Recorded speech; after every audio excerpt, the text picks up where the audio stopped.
Hello everyone and welcome back to the Common Sense Crypto channel. As with you always, this is Rich doing another video today on XRP.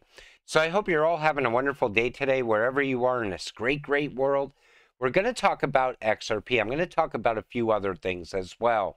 New bipartisan bill would let the US Mint alter the metal content of coins. It's absolute nonsense that American taxpayers spend 10 cents to make just one nickel. That's how bad it's actually getting. You know, we were in a coin shortage recently. I know some stores, if you went in and you bought something and say it came to 70 cents, they would charge you $1. And a lot of people were very mad around that. So think about if they were to do away with loose change altogether.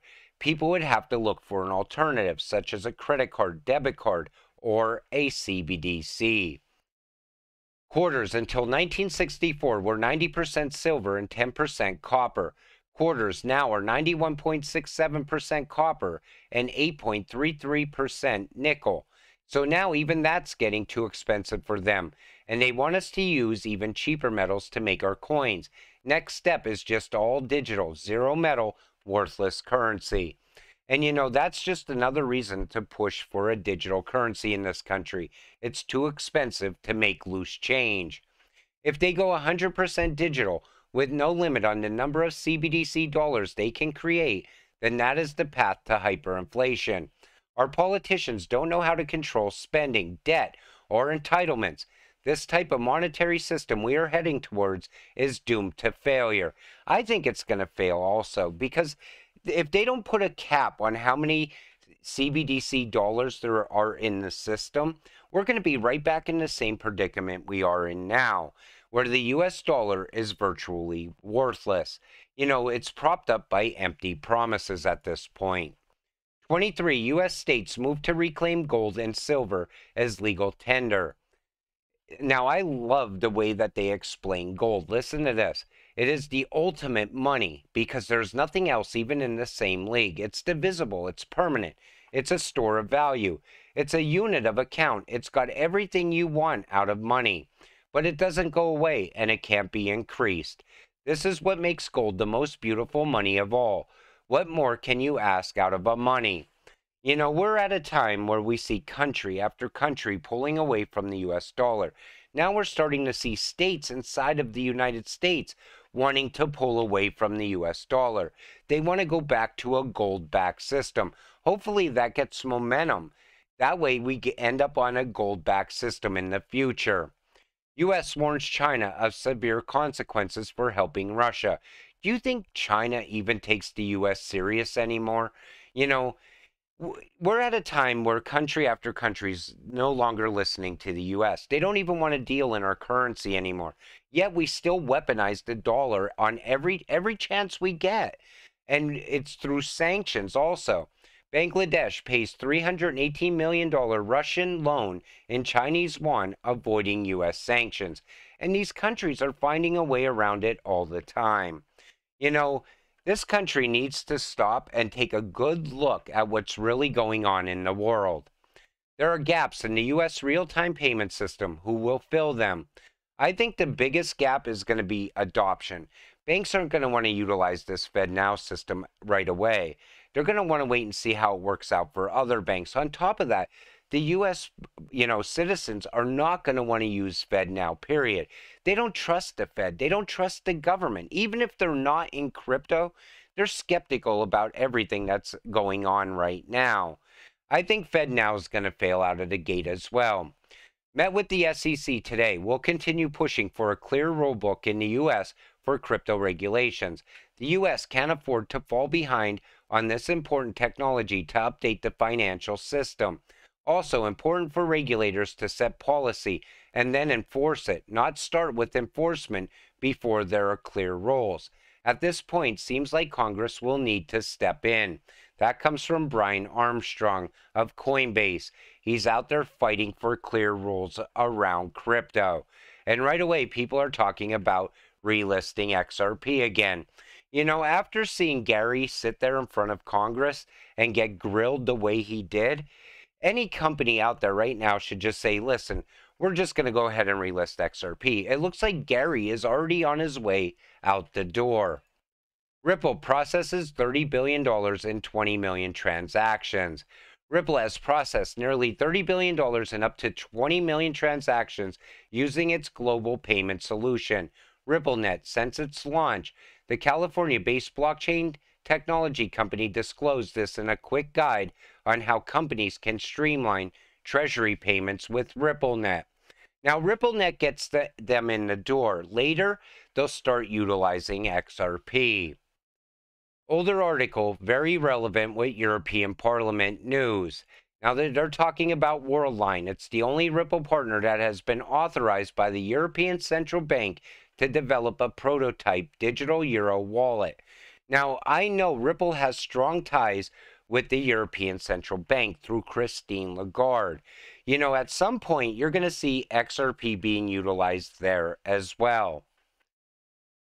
It's been really impressed with their service. Very low fees, good exchange rates. Now, this is also very big. I want to point something out here.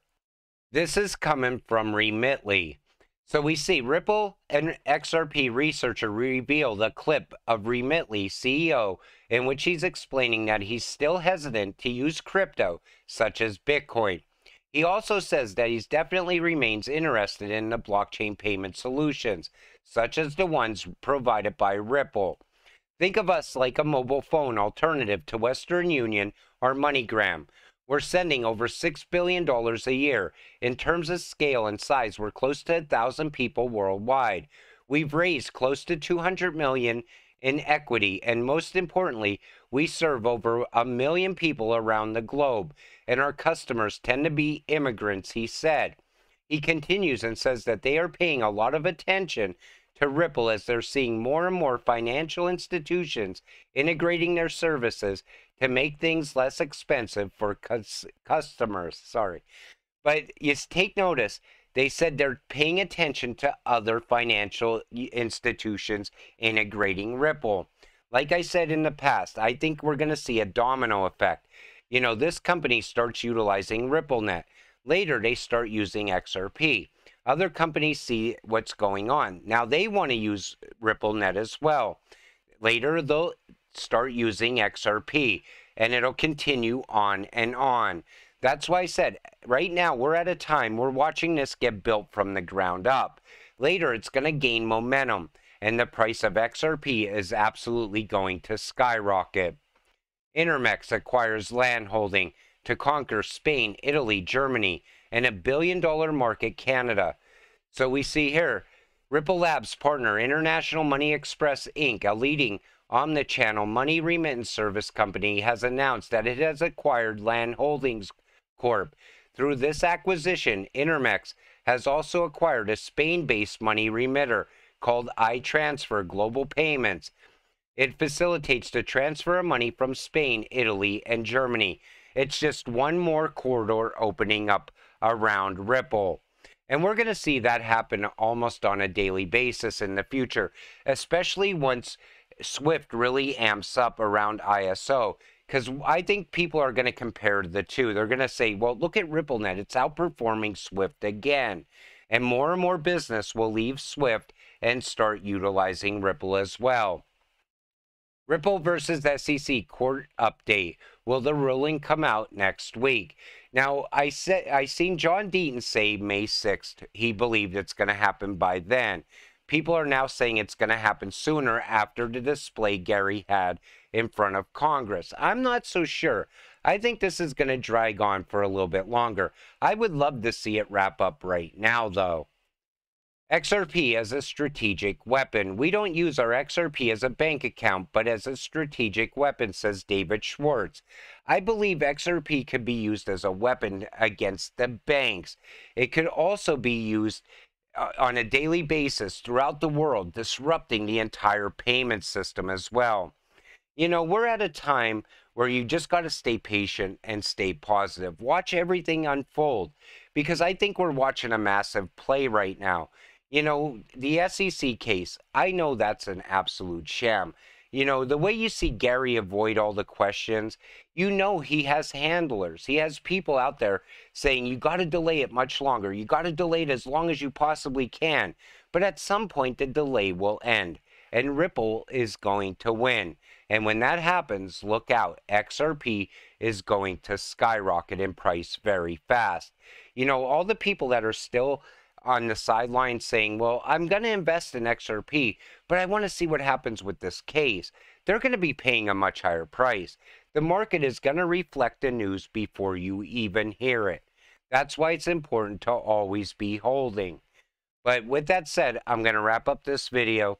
I want to thank you all for watching. I appreciate all of you watching my videos. We'll see you in the next one. Have a great night.